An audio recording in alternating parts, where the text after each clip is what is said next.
સ્વામિત્રણ જય સોમનાથ. ઓમ નમઃ શિવાય. પ્રિય મિત્રો, તમારો દિવસ શુભ રહે, મંગલમય શુભકામના. હું બિલીમારાથી જોગીભાઈ વ્યાસ આપ સૌનું આપણી જોગેશમાં પુનઃ હાર્દિક સ્વાગત કરું છું. મિત્રો, આજરોજ જોઈશું આજનું શુભ પંચાંગ. આજે તારીખ છે 1/11/2025 ને શનિવાર. કારતક સુદ દસમ તિથિ છે. આજે એકાદશી પણ છે. આજની એકાદશીને પ્રબોધિની સ્માર્ત એકાદશી તરીકે ઓળખવામાં આવે છે. એકાદશીનો ઉપવાસ આજે કરવાનો રહેશે. મતલબ આજે વખતે 2 એકાદશી છે. એટલે જે લોકો શિવ માર્ગી હોય, જે સનાતન ધર્મને માને છે, જે બધા જ દેવતાઓને માનતા હોય, એ લોકોએ આજે એકાદશીનો ઉપવાસ કરવાનો રહેશે.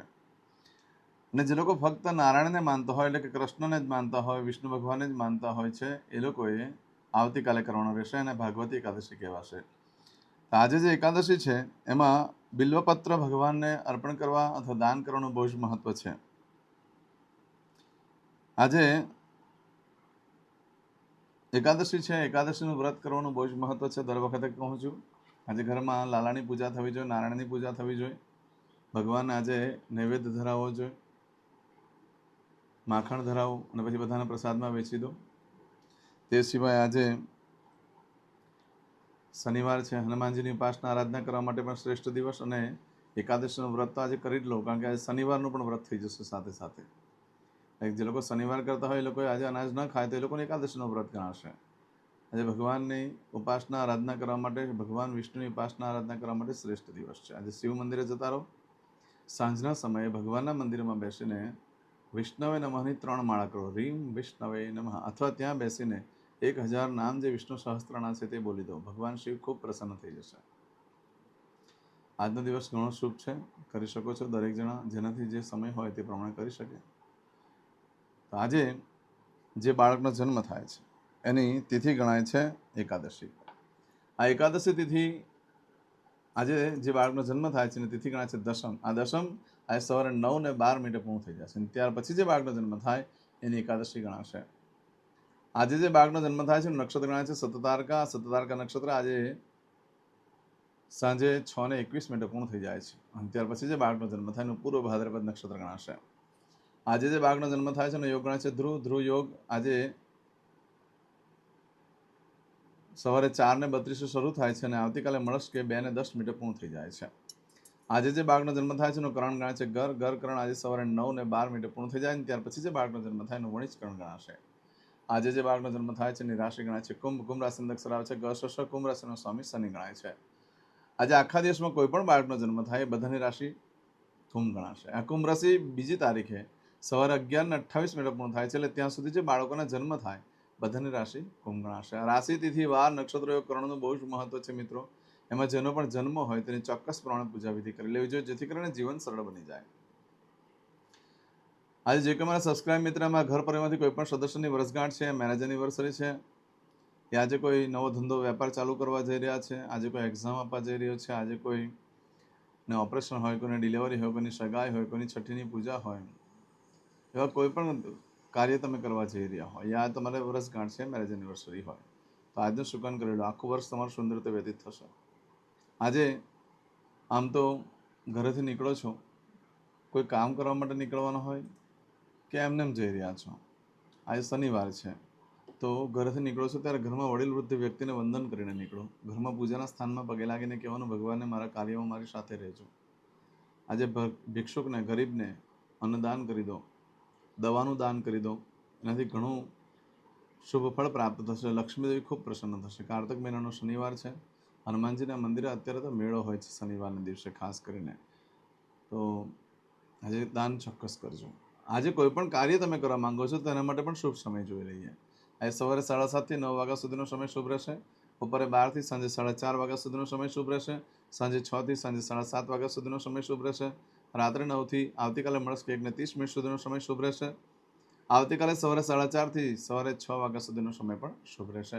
આ સમયગાળા દરમિયાન તમે કોઈ પણ કાર્ય કરો છો તો સારી સફળતા પ્રાપ્ત થઈ શકે છે. પરંતુ મિત્રો, આજે સાંજે 6:21 સુધીમાં તમારી કોઈ વસ્તુ ચોરાઈ ગઈ, ખોવાઈ ગઈ, અથવા તમે કોઈ નવો ધંધો વેપાર ચાલુ કરવા જઈ રહ્યા છો તો એનું શું ફળ મળે તે આપણે જોઈ લઈએ. આજે તમારી કોઈ વસ્તુ ચોરાઈ ગઈ, ખોવાઈ ગઈ, 11 દિવસ પછી મળી શકે. આજે તમે કોઈ પણ વસ્તુનો વેપાર ધંધો ચાલુ કરી શકો છો, ખરીદી કરી શકો છો, વેચાણ પણ કરી શકો છો. પણ મિત્રો આજના દિવસ એવો છે કે આજે કોઈ પણ કાર્ય સિદ્ધ કરવા માટે એટલે કે મંત્ર સિદ્ધિ માટેનો દિવસ છે. જે મોટા મોટા સાધક છે એ લોકો આજે મંત્ર સિદ્ધ કરતા હોય છે. પછી એમાં તંત્ર માર્ગ પણ આવી જાય અને સાત્વિક માર્ગ પણ આવી જતો હોય છે. તમે નિત્ય જે પૂજા કરો છો તે આજે કરશો તો એ સિદ્ધ થઈ જશે, સિદ્ધ થવાનો યોગ ઊભો થશે. માટે આજે એમ પણ એકાદશી છે, આજે વિષ્ણુ ભગવાનની ઉપાસના આરાધના કરવા માટેનો સારામાં સારો દિવસ છે. તો તમે આજે જેટલી પણ ભગવાનની ઉપાસના આરાધના થાય કરો. આજે ખરીદી કરી શકો, વેચાણ કરી શકો, ઇન્ટરવ્યૂ વગેરે આપવા માટે શ્રેષ્ઠ, દરેક કાર્ય માટે શ્રેષ્ઠ છે. પરંતુ ખાસ ધ્યાનમાં રાખવું, તમને આજે કોઈ મોહિત કરી શકે, તમને આજે કોઈ વશમાં પણ કરી શકે છે. તમારા પર મારણ તારણ મેલી વિદ્યાનો પ્રયોગ પણ થઈ શકે છે. તો કઈ રીતે કે તમે કોઈ વસ્તુ ખરીદી કરવા ગયા છો તો એકદમ સસ્તી વસ્તુ હશે તે મોંઘામાં મોંઘી આપી દેશે, તમને ધ્યાન નહીં રહે. અને તમે કોઈ વસ્તુ વેચાણ કરવા ગયા છો તો મોંઘી વસ્તુ વેચવા ગયા છો પણ એ ઓછી કિંમતમાં જતી રહેશે. સામેવાળાને તમે ઓળખી નહીં શકો. અને ધ્યાન રાખજો, આજે નવ વસ્ત્ર પણ ધારણ ન કરશો. નવ વસ્ત્ર ધારણ કરવાથી રિએક્શન આવી શકે. તમે જો દવા લેતા હોય તો તેનું પણ રિએક્શન આવી શકે, અથવા ખાવાથી રિએક્શન થઈ શકે છે. માનસિક અજાપો રહે, કૂતરું કરડવાનો પણ પ્રસંગ બની શકે છે. માટે આજે સાંજે 6:21 સુધી આવું પણ મળે, તમે કોઈ પણ કાર્ય કરશો. પણ આજે સાંજે 6:21 લઈ આવતીકાલે સાંજે 5:04 સુધીમાં તમે જે કાર્ય કરો છો એનું ફળ બદલાઈ જાય છે. એમાં તમારી કોઈ પણ વસ્તુ ચોરાઈ ગઈ, ખોવાઈ ગઈ તો 11 દિવસમાં મળે, બાકી મળવાની શક્યતા ઓછી છે. આજના દિવસે કોઈ પણ કાર્યનો આરંભ કરો આ સમયગાળા દરમિયાન આજે સાંજે 6:21 લઈ બીજે દિવસે સાંજ સુધીમાં તમે જે કામ કરો છો એમાં સુખ સમૃદ્ધિમાં વધારો થાય છે. ખરીદી કરવા માટે પણ શ્રેષ્ઠ, વેચાણ કરવા માટે પણ શ્રેષ્ઠ, નવું યંત્ર ચાલુ કરવા માટે પણ શ્રેષ્ઠ, યંત્રની ખરીદી કરવા માટે પણ શ્રેષ્ઠ, જમીન, મિલકત, પ્રોપર્ટી વગેરે ખરીદવા માટે પણ શ્રેષ્ઠ, વાહન, ઇલેક્ટ્રોનિક્સ આઇટમ, અન્ન, ધન, વસ્ત્ર, પાત્ર ખરીદવા માટે પણ શ્રેષ્ઠ, સોનું ચાંદી વગેરે ખરીદવા માટે પણ શ્રેષ્ઠ, વિદેશ માટેનું ઇન્ટરવ્યૂ આપવા માટે પણ શ્રેષ્ઠ, નોકરી ધંધાનું ઇન્ટરવ્યૂ આપવા માટે પણ શ્રેષ્ઠ. જે કંઈ કાર્ય કરો એમાં સારી સફળતા મળી શકે એમ છે. માટે નવા વસ્ત્ર ધારણ કરશો તો મોટે ભાગે કપડાં ચોમાસામાં પહેરવાના થાય, ભીના થઈ જાય. અને અથવા તમે કશે પાર્ટીમાં ગયા તો એમાં પણ ભીના થઈ શકે, પાણી ધોળાઈ શકે કપડા પર. વડીલોની અમાન્ય જળાશે. નવા વસ્ત્ર ધારણ કરવાથી જૂના શિક્ષકોને મળવાનું થઈ શકે, બાકી નવા વસ્ત્ર પહેરવાથી બહુ કંઈ લાભ થયો નથી આજે. અને આવું બધું જે ફળ છે એ આજે તમને સાંજે 6:21 લઈ આવતીકાલે સાંજે 5:04 સુધીમાં મળે. આજે કોમેન્ટ્સમાં મને યુટ્યુબ ઉપર આજે એકાદશી છે એટલે કોઈ પણ ભગવાન કૃષ્ણનું નામ છે, શિવનું નામ છે, તમે જે ભગવાનને માનતા હોય તેનું નામ લખી મેસેજ કરજો, અથવા જય સોમનાથ લખી દેજો, અથવા વિષ્ણવે નમઃ આટલું લખી દેશો તો પણ ચાલશે. હું તમારો મેસેજ જોઈ અને ભગવાન વિષ્ણુને પ્રાર્થના ચોક્કસ કરીશ. આજે કરશો આજનો સંકલ્પ, ચમચીમાં પાણી લઈ લો. અદ્યતન માસના માસોત્તમ બ્રહ્મ પવિત્ર કાર્તિક માસ શુભે શુક્લપક્ષે દશમ્યામ અંતર્ગત એકાદશીયાયામ મંદવાસરણવિત્તાયામ. હવે દરેક જણા પોતાનું સાચું નામ બોલી દો. તમારું ગોત્ર ખબર હોય તો ગોત્ર બોલી દેવાનું. પછી બોલવાનું છે અહમ, મમ, આત્મન, શ્રુતિ, સ્મૃતિ, પુરાણોક્ત, પુણ્ય, ફલ, પ્રાપ્તિ, અર્થમ, અપ્રાપ્ત, લક્ષ્મી, પ્રાપ્તિ, અર્થમ, પ્રાપ્ત, લક્ષ્મી, ચિરકાલ, સૌ, રક્ષણાત્મક, લોકેવા, સભાયામ, રાજદ્વારે, વ્યાપારે, વિદ્યા અભ્યાસે, દેશે વિદેશે, સર્વત્ર યશ, કીર્તિ, વિજય, લાભાદિ, પ્રાપ્તિ, અર્થમ, મમ, અખિલ કુટુંબસ્ય આયુ, આરોગ્ય, ऐश्वर्यादि प्राप्ति अर्थम मम जन्म समय तथा च विप्र वृंदानां जन्म समय जन्म कुंडली मध्ये स्थित ग्रहः गोचर ग्रहः महादशा अंतर्दशा प्रत्यंतर्दशा तथा च योग युति दृष्टि मध्ये शुभ फल प्राप्ति अर्थम भय रोग शत्रु बाधा दोष मारण तारण मंत्र तंत्र अरिष्ट दोष पीड़ा निवृत्ति अर्थम भूत प्रेत पिशाचादि द्वारा रचित अरिष्ट दोष निवृत्ति अर्थम मम सकल मनवांछित फल और તમારા મનમાં જે કઈ ઈચ્છા હોય તે બોલી જવાનું.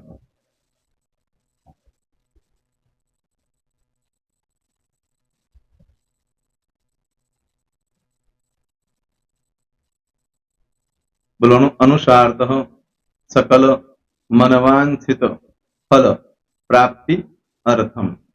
હવે જે બરકતની પૂજા વાળા છે એ લોકો તો આ બધું બોલવાનું જ હોય છે, એ લોકો માટે કોઈ સ્પેશિયલ નથી. પણ જે લોકોએ હવે જે કહું છું તે લોકોએ જ બોલવાનું, જેના લગ્ન થઈ ગયા હોય એ લોકોએ બોલવાનું છે.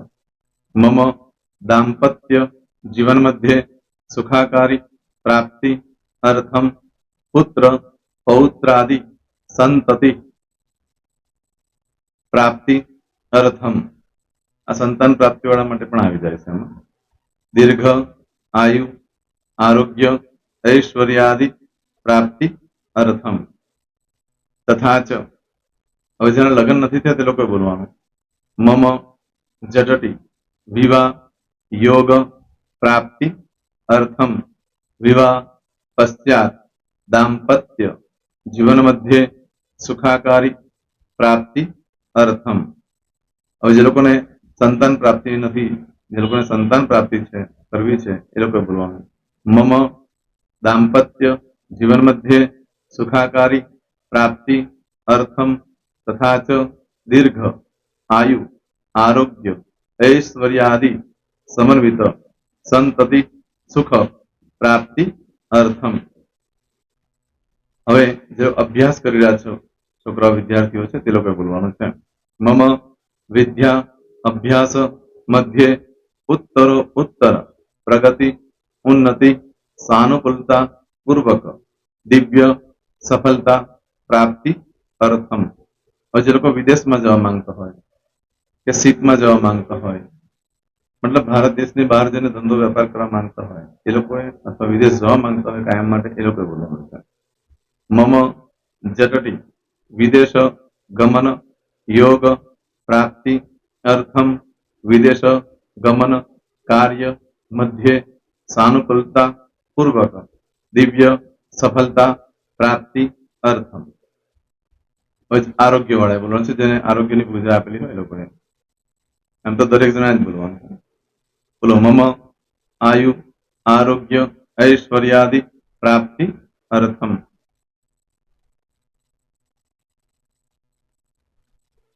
હવે દરેક જણા બોલવાનું. સકલ મનવાંછિત ફલ પ્રાપ્તિ અર્થમ અદ્ય દિને